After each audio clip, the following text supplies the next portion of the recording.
mengawali pemerintah dan Bapak Guru dalam acara diseminasi budaya positif oleh calon guru putra.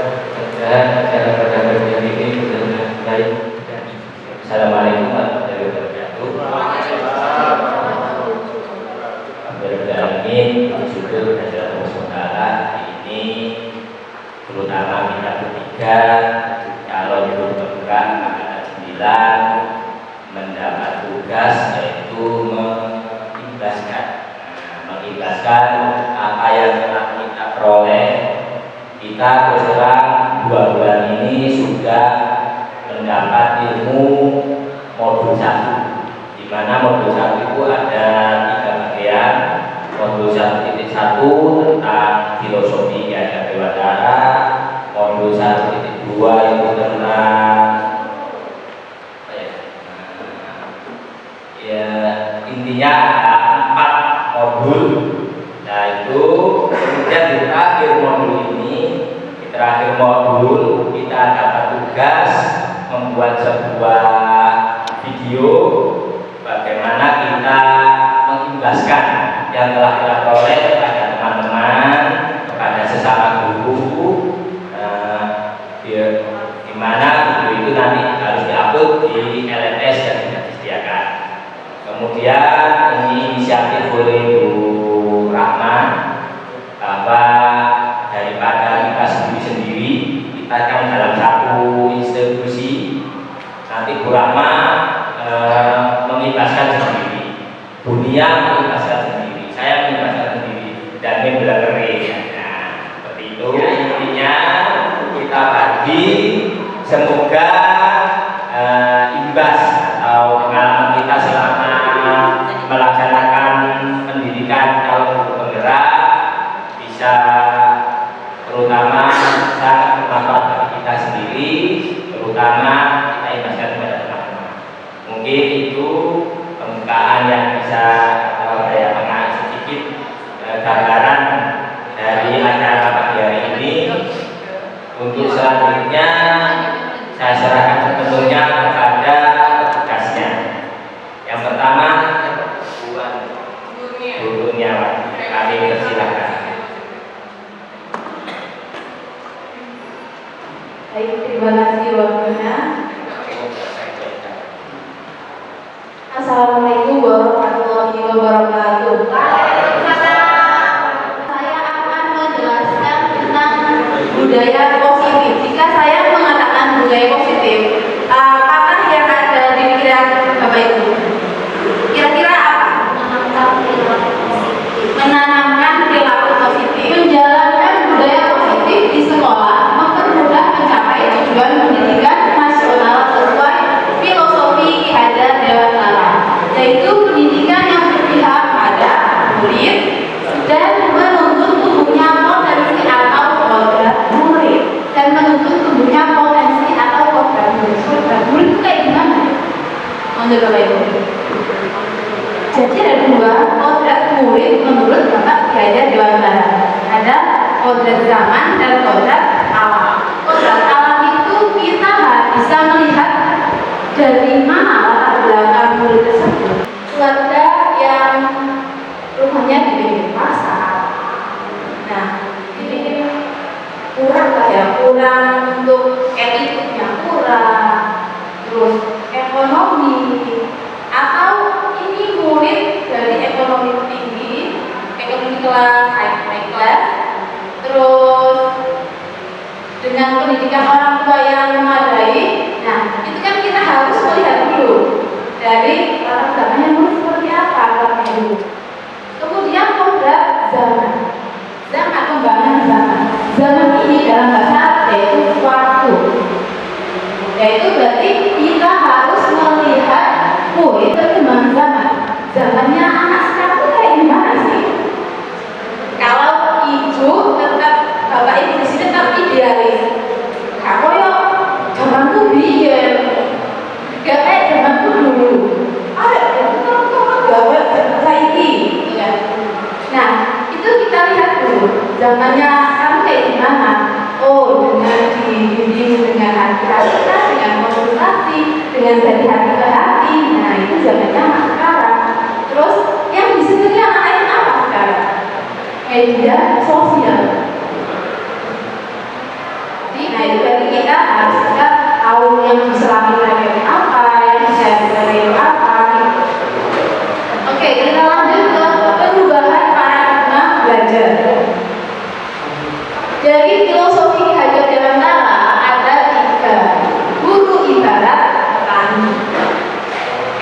gimana?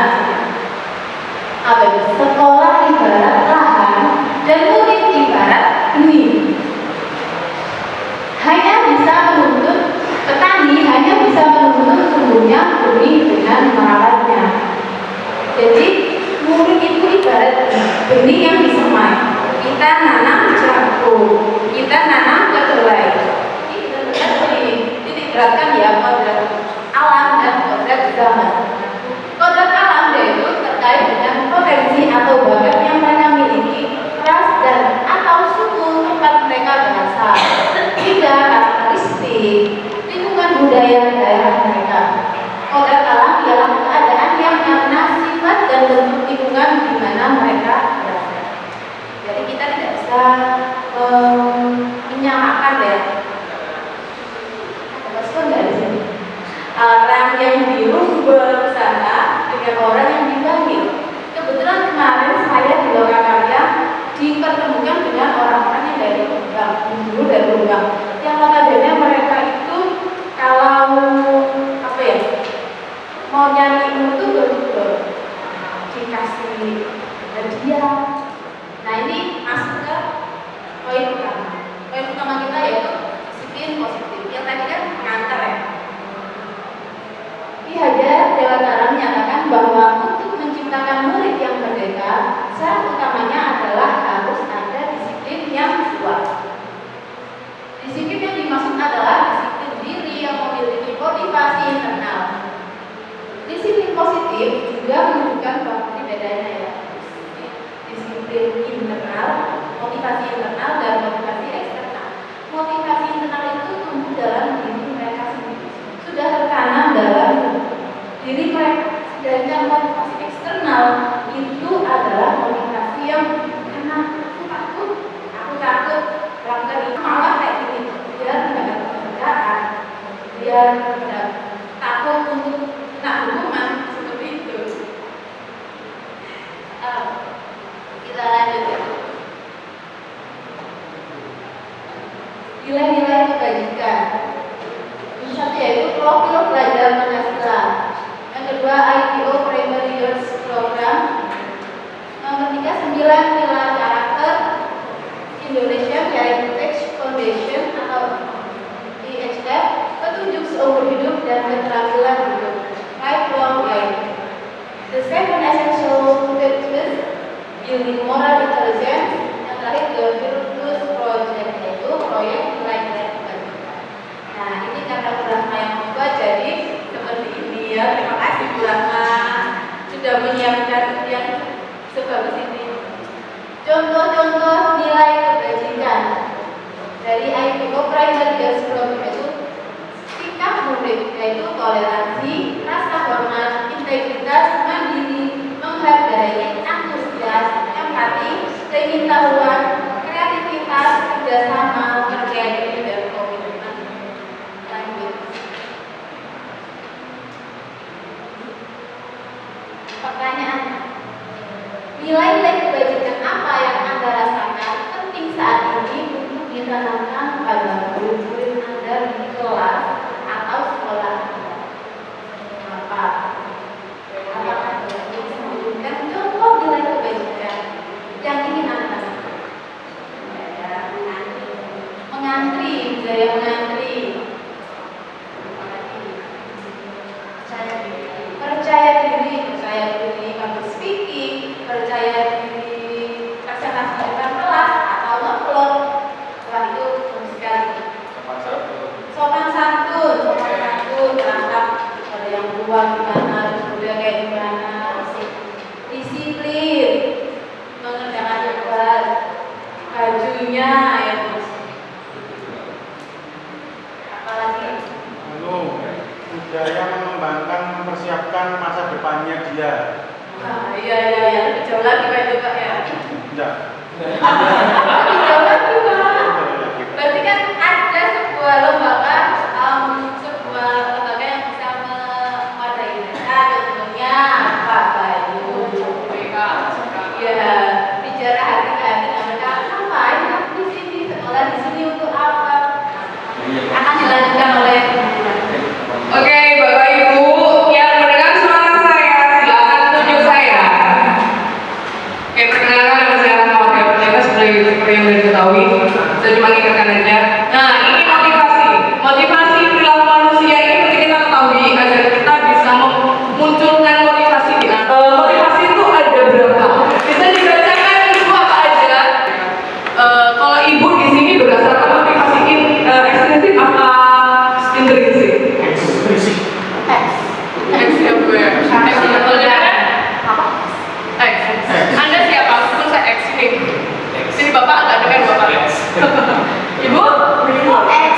Saya ekstrinsik. Saya intrik. Wah, ini bebas. Perkara yang jaket. Kalau ekstrinsik itu berasal dari Jenengan tadi undang saya nggak? enggak. Nah, motivasi perilaku manusia. Coba, saya pengen ada 2 orang maju depan. Bapak Ibu, 2 orang aja. Silakan Ibu, bagaimana caranya agar Pak Aris bisa membuka tangannya? Dibujuk. Permen. Buka Bapak, tidak mau? Oke.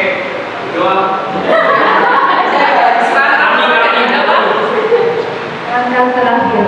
Buka tangan ada kata-katanya. Hanya dibuang dia.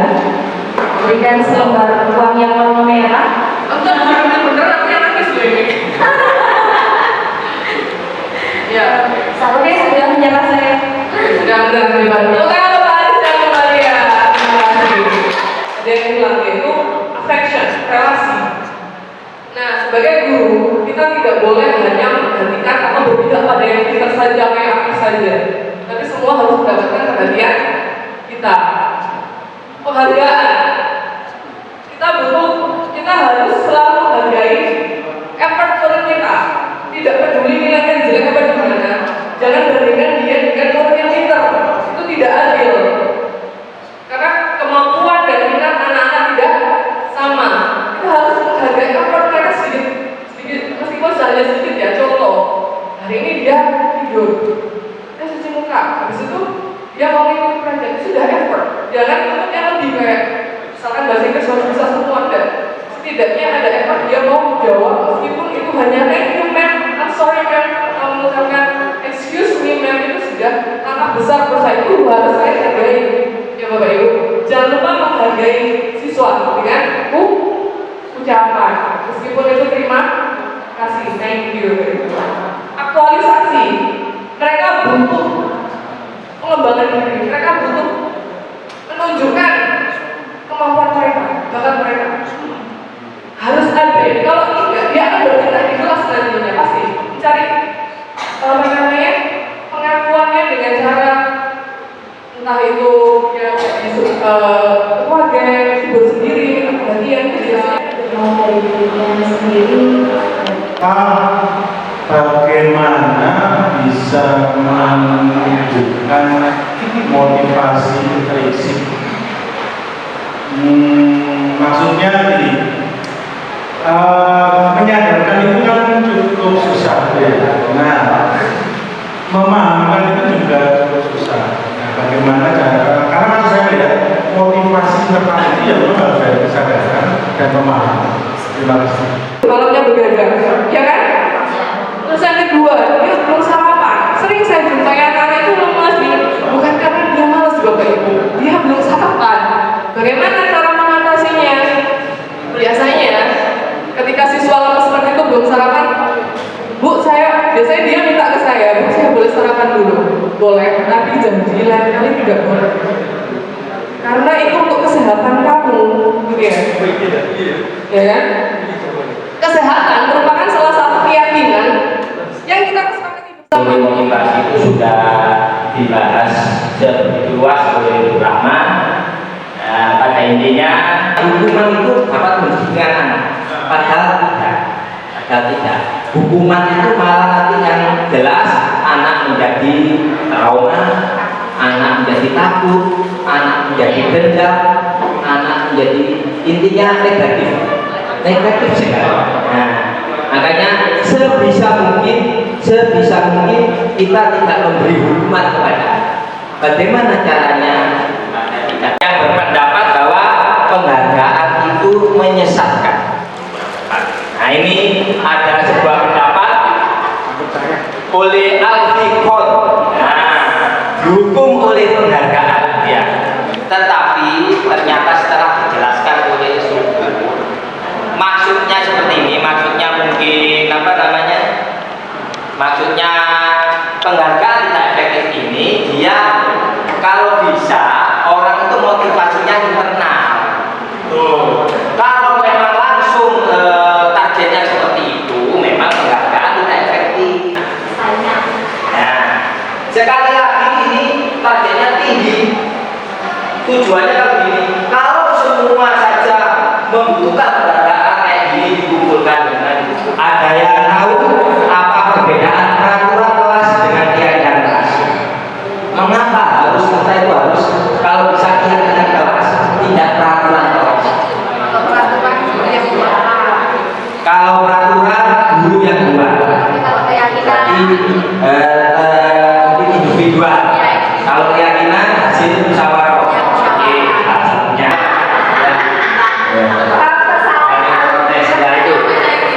Nah ini tadi motivasi yang dulunya eksternal kalau bisa menjadi eksternal.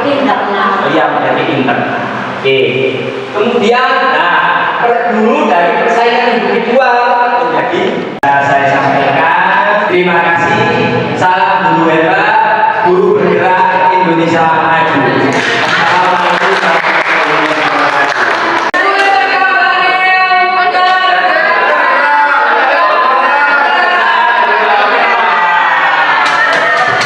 Assalamualaikum warahmatullahi wabarakatuh. Assalamualaikum warahmatullahi wabarakatuh. Selamat pagi anak-anak. Gimana, masih semangat? Komunikasi visual kreatif inovatif.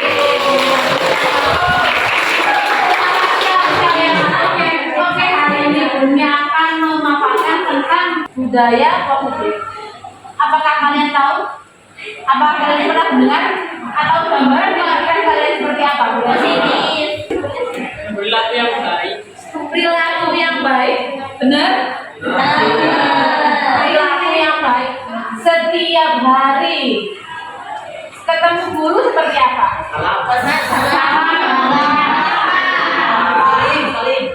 Senyum. Kayak gimana? Teman-teman. Halo. Apa tetap tersenyum. Kemudian jika ada sampah berserakan,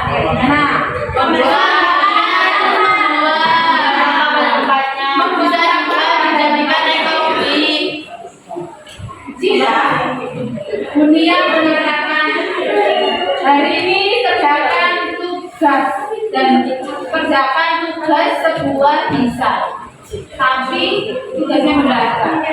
Kemudian kalian nyuntuk dengan sumber yang dicontoh. Boleh apa enggak? Iya. Benar kayak gimana? Bisa. Iya, referensi ada referensi nanti ganti apanya? Ganti background.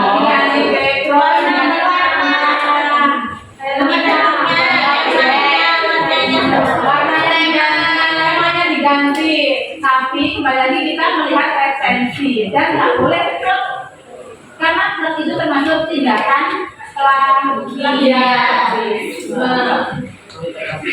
Kemudian jika kalian ngantuk banget tidur di kelas, boleh tangga? Tidak. Siapa yang biasa suka tidur? Oke. Bila kalau ketemu temannya anak di kami 3 yang ini belum dikenal, bagaimana cara dia? Seperti saja. Sekarang nanti Salwa Medisa, bagaimana kalau kamu ketemu Bila di jalan? Mungkin melihat saja. Sel, gimana cara kalau melihat Bila? Menyapa. Kalian tahu ruangan R1? Tidak. R1 itu sebelah kantor BKP. Oh ya. Itu kan ada komputer, banyak sepatu. Jika kalian menempati ruangan tersebut, otomatis kan melepas sepatu. Iya. Jika teman-teman kalian naruhnya berserakan, inisiatif apa yang akan kalian lakukan? Anak-anak, ini adalah komponen dari keyakinan kelas. Yang pertama apa yang tadi Bang Mambu? Berarti tadi contohnya apa? Tidak plagiarisme. Bisa lihat referensi, tapi tidak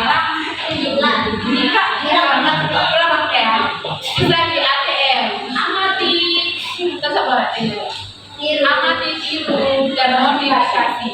Kemarin diamati kan lihat, terus ditiru, kita modifikasi kemudian. Yang kuning apa? Toleransi. Di sini ada nggak yang dari suku Banjar? Ini dari Banjar ya. Terus dari mana lagi? Sunda, itu Sunda. Madura. Dari berbagai suku, bisa nggak kalian mengejek karena kita adalah Indonesia Bhinneka Tunggal Ika. Dengan teman saling menghargai, toleransi. Lanjut, yang dijawab peduli lingkungan contohnya tadi apa? Mengambil sampah, membuang sampah. Terus ada sepatu tadi, sepatu menata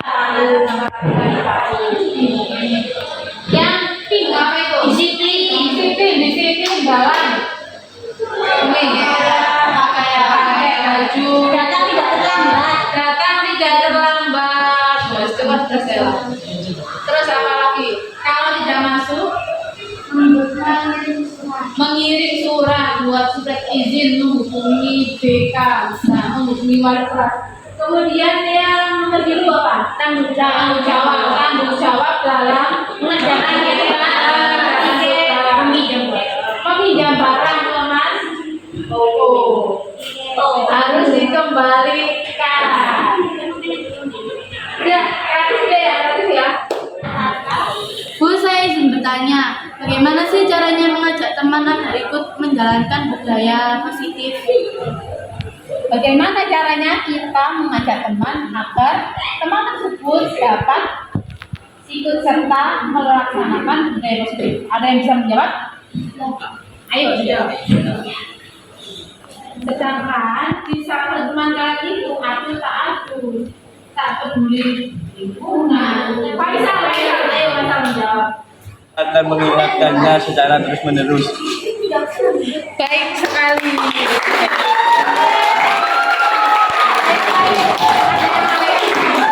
Ada yang lain? Bila sendiri yang menjawab. Gimana kalau ada teman kamu yang kurang bisa menjalankan budaya positif? Apa tindakan Bila? Menasihati terus memberi contoh yang baik. Tidak ada pertanyaan lagi? Tidak. Pertanyaannya, semoga kalian semua bisa menjalankan budaya positif di sekolah maupun di rumah.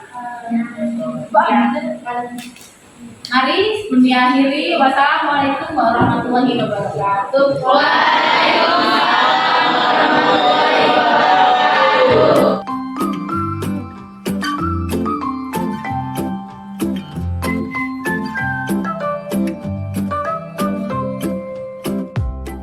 Assalamualaikum warahmatullahi wabarakatuh. Saya Kromaji, teman dari Ibu Kurniawati.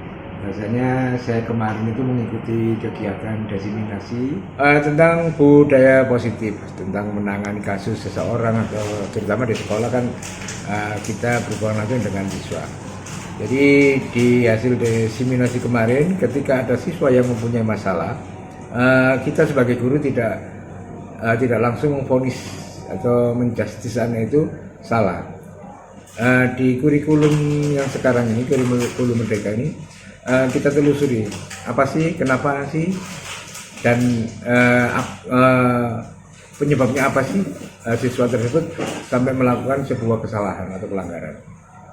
Di sini siswa kita sebagai guru, sebagai fasilitator untuk menjembatani siswa tersebut. Kemudian kita telusuri apa masalahnya.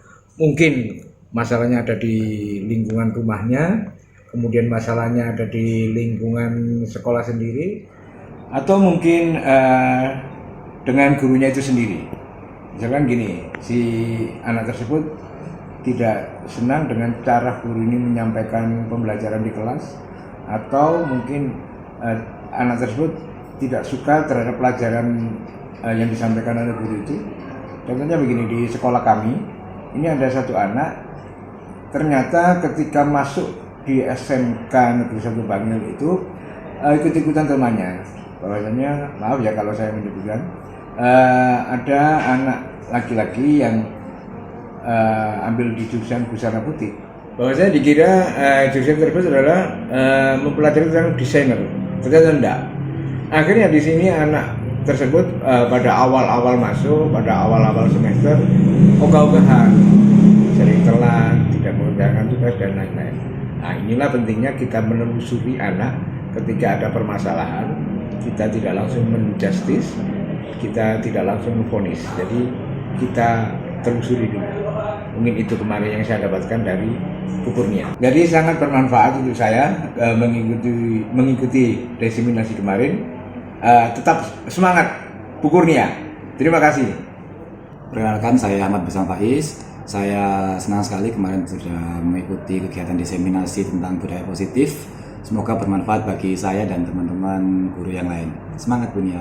Perkenalkan, nama saya Dwi Agustin dari kelas 10 DKV 1. Terima kasih Bunia atas penjelasan tentang budaya positif. Saya bisa mengerti dan menerapkan keyakinan kelas dan komitmen kelas. Terima kasih Bunia. Assalamualaikum warahmatullahi wabarakatuh. Perkenalkan, nama saya Pak Mustafa dari 10 DKV 1. Biasa dipanggil Akmal. Saya sangat senang mengikuti pembelajaran budaya positif. Terima kasih Bunia. Terima kasih Bunia.